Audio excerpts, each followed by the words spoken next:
ევაკუაცია თბილისის საქალაქო სასამართლოში ბიზნესმენ ლევან ჯანგველაძის მკვლელობის საქმის განხილვა განგაშის გამო შეწყდა. შეტყობინება შენობაში ბომბის არსებობის შესახებ შევიდა სწორედ სასამართლო პროცესის დროს, როცა ჯანგველაძის მკვლელობის ბრალდები დაკავებული გელაუძილაურის საქმეზე მხარეები პროკურატურის მოწმე პოლიციელს უსმენდნენ. დაიკითხა გამომძიებელი, რომელიც პროკურატურის თქმით ჯანგველაძის მკვლელის დაკავების ოპერაციასა და ჩხრეკაში მონაწილეობდა. რა ხდება ამ წუთებში სასამართლოში განახლდა თუ არა წლის ამ ყველაზე ხმაურიანი საქმის განხილვა? გიორგი კვიჟინაძე გვერდდება დეტალებით პირდაპირ ეთერში.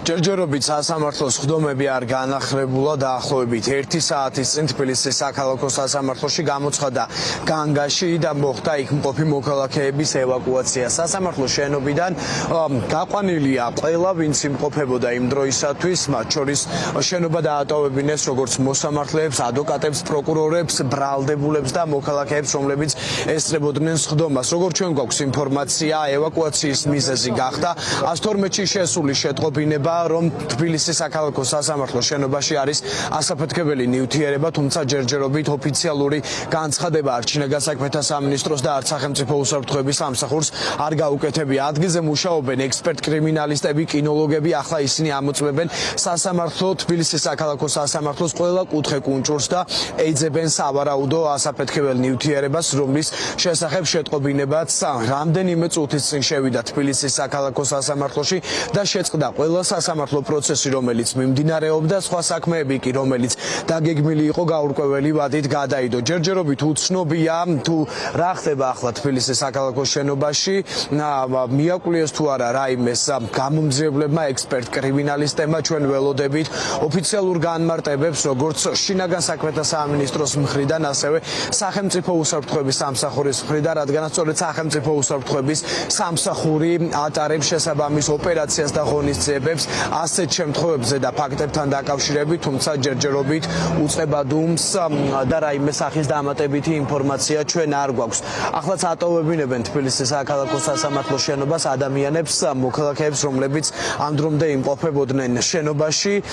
ეს არის ის ინფორმაცია, რომელსაც ამ დროისათვის ვფლობთ. დაახლოებით 1 საათის წინ გამოცხადდა საგანგებო ევაკუაცია და ყველა ბრალდებული, რომელიც მოყვანილი ჰყავდათ თბილისის საქალაქო სასამართლოში, ჩვენი ინფორმაციით უკვე დააბრუნეს პენტენციურ დაწესებულებებში. სხდომა მიმდინარეობდა ბიზნესმენ ლევან ჯანგველაძის მკვლელობის საქმესთან დაკავშირებით, რა დროსაც ბრალდებული გელაუძილაური საბადრაგო სამსახურის თანამშრომლებმა დაუყოვნებლივ გაიყვანეს სხდომათა დარბაზიდან და ამის შემდეგ უკვე შენობა დაატოვებინეს როგორც ადვოკატებს, პროკურორებს და სხდომაზე დამსწრე პირებს. დღევანდელ სასამართლო პროცესზე დაიკითხა გამომძიებელი, რომელიც იყო შინაგან საქმეთა სამინისტროს თანამშრომელი, სწორედ ის იღებდა მონაწილეობას გელაუძილაურის დაკავებასა და ჩხრეკაში. ისაუბრა სწორედ ამ საგამოძიებო მოქმედებებთან დაკავშირებით, ასევე დღევანდელ სასამართლო პროცესზე დაკითხეს ტაქსისტი, რომელიც ამბობდა, რომ გელაუძილაური შემთხვევის ადგილიდან ვარკეთილში სწორედ მან წაიყვანა და ასევე გამოძახებაზე მიდიოდა, თუმცა გელაუძილაურმა მას განუცხადა, რომ ბები აყავდა ცუდად და ეჩქარებოდა. შესაბამისად, ტაქსისტის თქმით შეეცოდა და წაიყვანა ვარკეთილში. საფასურად კი 50 ლარი გადაუხადა გელაუძილაურმა. შემდგომში უკვე შინაგან საქმეთა სამინისტროს თანამშრომლებმა ეს ტაქსის მძღოლი გამოკითხვაზე გადაიყვანეს და 4 ფოტოსურათი წარუდგინეს პოლიციელებმა ტაქსის მძღოლს, როგორც თავად მოწმეყვებოდა და მან ამოიცნო გელაუძილაური ის ადამიანი, რომელიც წაიყვანა ჭავჭავაძის გამზირის მიმდებარე ტერიტორიიდან ვარკეთილში.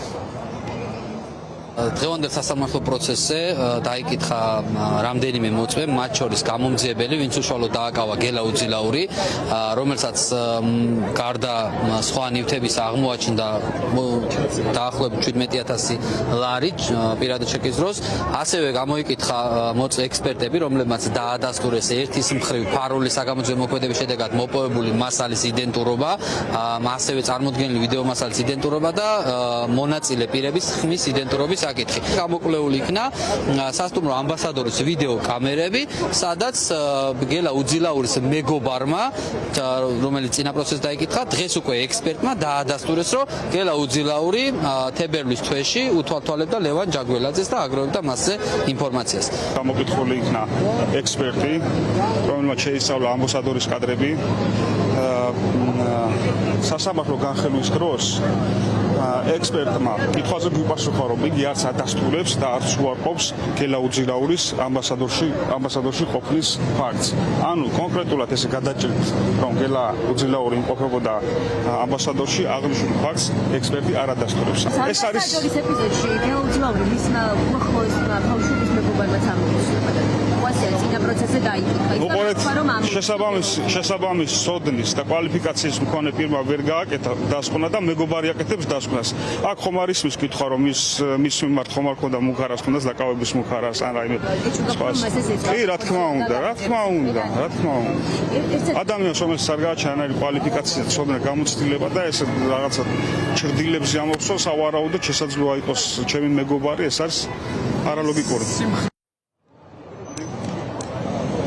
საპირისპირო სამტკიცრებს საქმის პროკურორი და გელა უძილაურის ინტერესების დამცველი. პროკურორი ამბობს, რომ ექსპერტი, რომელიც დღევანდელ სხდომაზე გამოიკითხა, მან დაადასტურა, რომ გელა უძილაური უთვალთვალებდა სასტუმრო ამბასადორში ლევან ჯანგველაძეს მკვლელობამდე, თუმცა ადვოკატის თქმით, მოწმე ექსპერტმა ზუსტი პასუხი ვერ გასცა დასმულ კითხვას, ეს ნამდვილად იყო თუ არა გელა უძილაური. თუმცა საინტერესოა ის, რომ წინა სასამართლო პროცესზე დაიკითხა უძილაურის ახლო მეგობარი, რომელმაც დაადასტურა, რომ პირი, რომელიც სასტუმრო ამბასადორთან გადაადგილდებოდა და უთვალთვალებდა ჯანგველაძეს, ეს ნამდვილად იყო გელა უძილაური. და ამ ფონზე ადვოკატს უჩნდება ეჭვი, რომ გელა უძილაურის მეგობარზე შესაძლოა გამოძიება და შინაგან საქმეთა სამინისტროს წარმომადგენლებმა მოახდინეს ზემოქმედება იმისათვის, რომ მიეღოთ სასურველი ჩვენება. რაც შეეხება თბილისის საქალაქო სასამართლოში არსებულ ვითარებას, ჯერჯერობის უცნობია, როდის აღდგება სასამართლოს ფუნქციონირება. შენობაში